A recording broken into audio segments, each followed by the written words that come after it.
देवताओं ने स्तुति की है। अगर शिवलिंग न मिले तो आप बेलपत्र के वृक्ष की जड़ में गंध, अक्षत, पुष्प आदि से अर्चना कर लीजिए, शिव अर्चना का फल प्राप्त हो जाता है। त्रिदलम त्रिगुणाकारम त्रिनेत्रम च त्रिधायुतम त्रिजन्म पाप संहारम बिल्वपत्रम शिवार्पणम।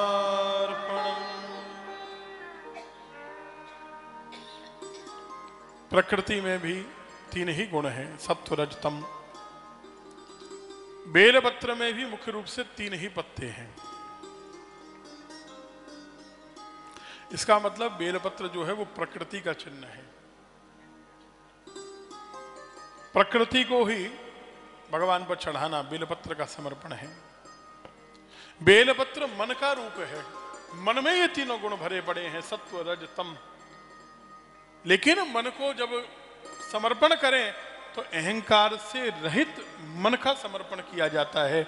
और इस बेलपत्र के पत्ते में जो इसकी पीछे की गांठ होती है ना, ये अहंकार मानी जाती है। इसलिए चढ़ाते समय गोविंद जी उसको तोड़कर अलग कर दिया, तब बेलपत्र अहंकार रहित मन का समर्पण भगवान को किया गया है। शिव जी के तीन नेत्रों का स्वरूप है। ये त्रिशूल का स्वरूप है।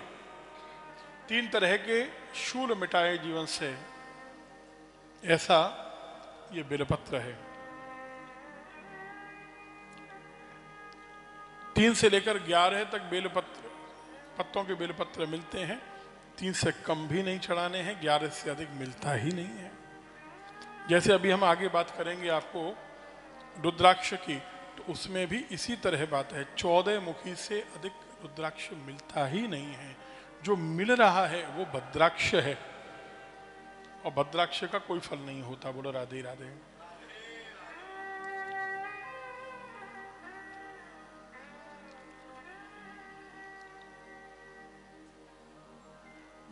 बेलपत्र की इतनी महिमा कि बेलपत्र का दर्शनम बिल्वपत्रस्यो, दर्शन भी, स्पर्शनम पापनाशनम, छू लो तो पाप नष्ट होते हैं। अघोर पाप संहारम बिल्वपत्रम शिवार्पणम, बड़े से बड़े पापों को नष्ट करने की क्षमता इस बेलपत्र में है। और बेलपत्र से कितनी दवाइयां बनती हैं वो तो आप जानते ही हैं। बोलिए, आजकल कितने औषधीय लाभ हैं।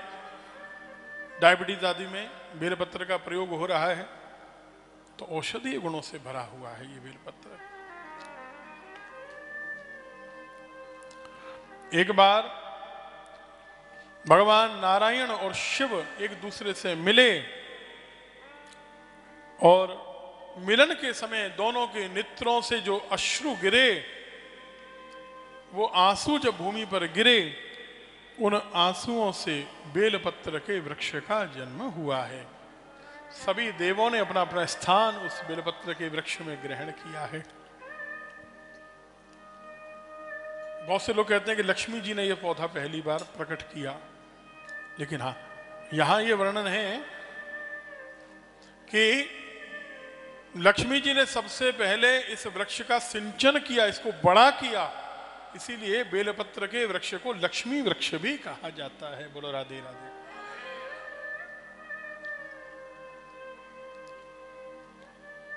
शिव नाम की बड़ी महिमा। आगे आपको भस्म की महिमा बताते हैं। शैवों के लिए भस्म बताई गई है त्रिपुंड रूप में। बाकी अगर आप वैष्णव हैं तो बिंदु मात्र भी भस्म को लगा सकते हैं।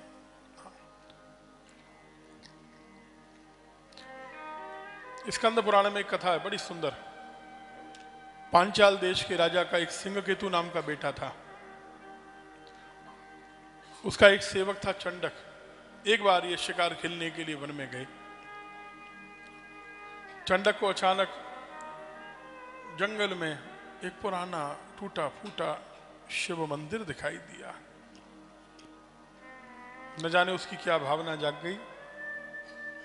उस मंदिर में गया, उस मंदिर की धुलाई की, शिवलिंग को साफ किया और उस पर जल चढ़ाया, कहीं से पत्ते तोड़ लाया और शिव की पूजा करने लगा। ओम नमः शिवाय, ओम नमः शिवाय मंत्र जपने लगा। लौटने का समय हुआ। सिंह केतु ने कहा कि चंडक चलो, संध्या हो गई, अब लौट के चलते हैं। उस चंडक ने कहा कि राजकुमार, मुझे तो यहीं आनंद आ रहा है, अब मैं 2-4 दिन बाद लौटूंगा। अभी मुझे ऐसा लगता है इस देवता से मेरा कोई पुराना संबंध है, ये मुझे पकड़ रहा है। अगर आपको संभव हो तो मेरी पत्नी को भी यहीं भेज दीजिएगा, हम दोनों शिव पूजा करेंगे। वन में पूजा होने लग गई, पत्नी भी आ गई। 2-4 दिन की छोड़ो, वर्षों बीत गए, लेकिन दोनों उस मंदिर को छोड़कर लौटे नहीं।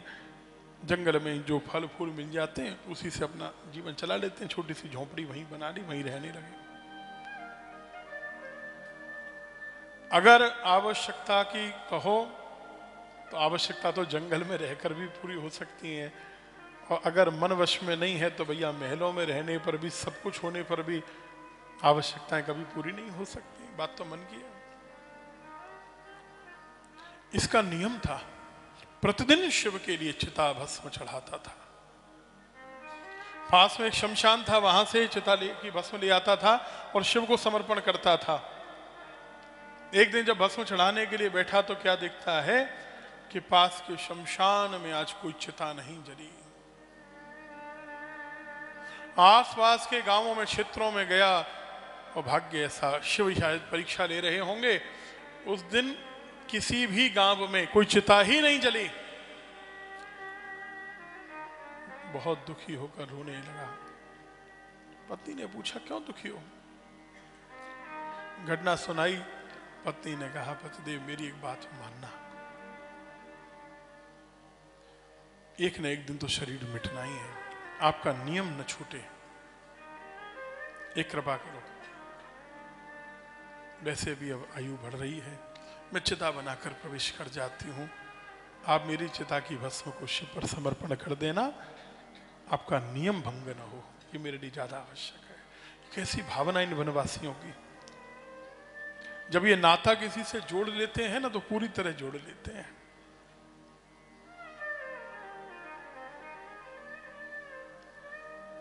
ऐसा ही किया।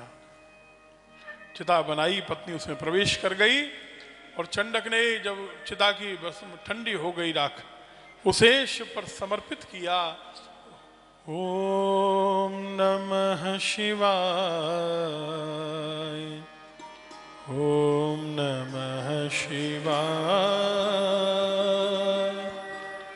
ओम नमः शिवाय, ओम नमः शिवाय।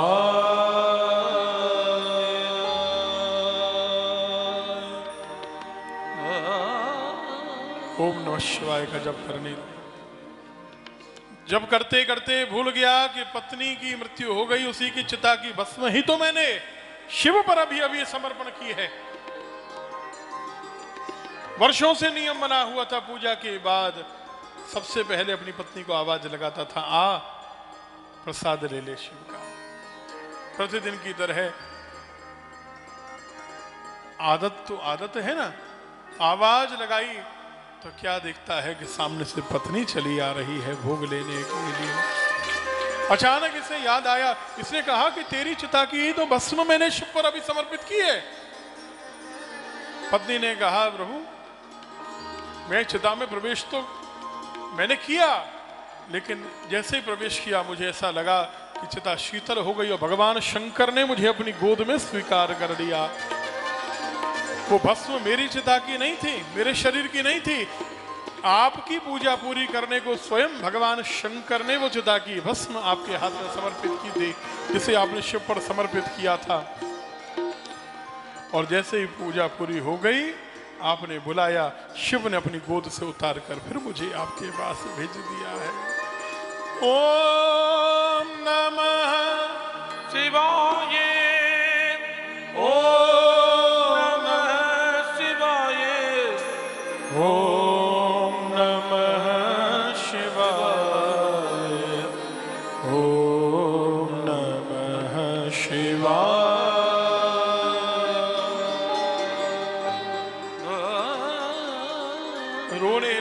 पति पत्नी दोनों शिव कृपा का दर्शन करके और इतनी जोर से रोए, तुरंत भगवान शंकर पार्वती और गणों के साथ पधारे। सांब सदा शिव भगवान की जय। चंडक ने कहा, महादेव अब शरण में लिया है तो अब फिर अलग मत करो, सदा सदा के लिए अपनी शरण में ही हमें स्वीकार कर लो। और महादेव ने चंडक और उसकी पत्नी को अपनी शरण में ले लिया है। भगवान शंकर चंडक को लिए हुए वहां से शिवलोक को प्रस्थान कर गए। इतने दयालु हैं शिव। भक्तजनों, यदि शैव हैं तो 32 स्थान तक में शरीर में भस्म लगाने की बात कही गई है। महाकालेश्वर का तो पहला ही स्नान प्रातः काल भस्म स्नान से होता है, जिसका दर्शन भस्म आरती का करने के लिए आप सब रात भर जागते हो या सुबह सुबह जल्दी उठते हो जाते हो।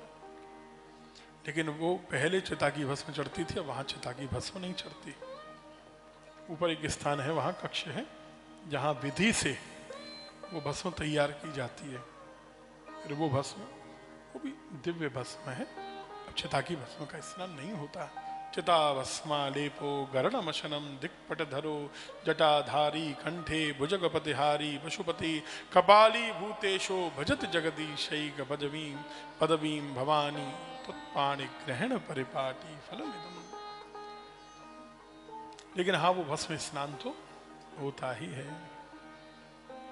ऐसे भगवान शंकर परम वैष्णव,